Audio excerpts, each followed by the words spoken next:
اب مجھے یہ بتائیے، چونکہ آپ تھیلیسیمیا کے بچوں کا ٹریٹمنٹ کر رہے ہیں، یہ پشاور سے جو یہ تھیلیسیمیا کے ٹریٹمنٹ میں نئی ٹیکنالوجی ایڈ ہوئی ہے، اس بارے میں تھوڑا سا مجھے بتائیے پلیز. جی، آج سے کوئی 20 سال پہلے ہم نے ایک میڈیسن تھی، اس کو اسٹڈی کیا تھا اور دیکھا تھا کہ کیا کوئی ایسی دوا ہو سکتی ہے کہ بچوں کو بلڈ نہ لگے.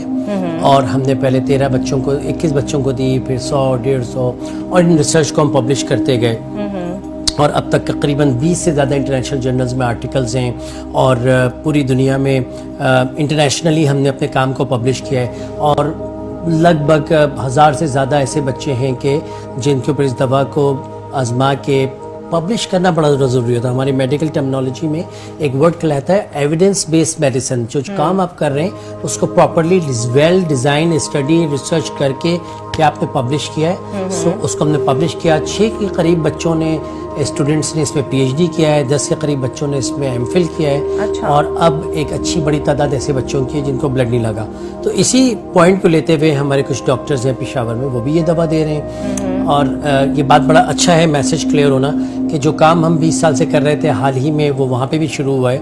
تو بیچارے مریض آل دا وے خرچہ کر کے یہاں سے وہاں جاتے ہیں، اور ان کو وہاں سے وہ نیک بھلے شریف لوگ یہی کہتے ہیں کہ بھائی ہمارے جو ساتھی ہیں جنہوں نے کام شروع کیا ہے وہ تو آپ کے کراچی میں بیٹھے ہوئے ڈاکٹر ثاقب انصاری اور ان کی ٹیم، آپ ان کے پاس جائیے اور وہ دوا اگر ٹرائی کرنی ہے تو دوا دیجیے.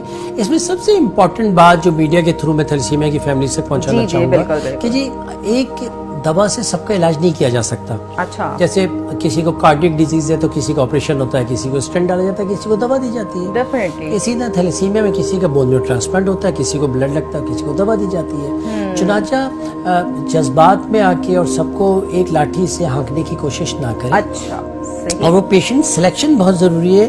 وہ خاص جینیٹکس کا معلوم ہونا ضروری ہے کہ جس کے اوپر دوا کام کرتی ہے اور کامیابی ہوتی ہے. جی ہاں، وہ دوا ہم دے رہے ہیں. ہم وہ دوا 20 سال سے 2004 سے دے رہے ہیں. ہمارے جن بچوں کو ہم نے دوا دی 30 سے 35% بچے ایسے جن کو بلڈ نہیں لگا.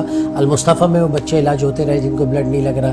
ان کو 15 دن پہ خون لگتا تھا، آج ان کو 2 سال ہو گئے خون نہیں لگا. المصطفیٰ تھیلیسیمیا سینٹر میں، میرسنا میں، چلڈرن ہاسپٹل میں، بہت سے اور اداروں میں. تو یہی ہمارے ساتھی پشاور میں بھی یہ دوا دے رہے ہیں. سندھ بلوچستان کے زیادہ پیشنٹ پنجاب کے ہمارے پاس آ جاتے ہیں.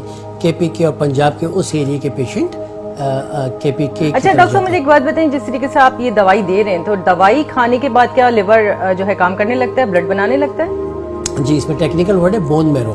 بون میرو اس کا کانسیپٹ یہ ہے کہ جب بچہ تھیلیسیمیا کا ماں کا پیٹ میں ہوتا ہے اور جب پیدا ہوتا ہے تو بہت ہیلدی، بہت نارمل، بہت گوگلو سا بڑا کیوٹ سا بچہ ہوتا ہے. جب وہ 6 مہینے کا ہوتا ہے تو ماں کے پیٹ سے جس قسم کا بلڈ بن رہا تھا فیٹل ہیموگلوبن وہ ختم ہو جاتا ہے اور پھر ایڈلٹ ہیموگلوبن بننا ہوتا ہے. کیونکہ اس کی جینیٹک ڈیفیکٹ ہوتی ہے، وہ ایڈلٹ ہیموگلوبن بنا نہیں پاتا، اس کا خون 6 مہینے میں ختم ہو جاتا ہے.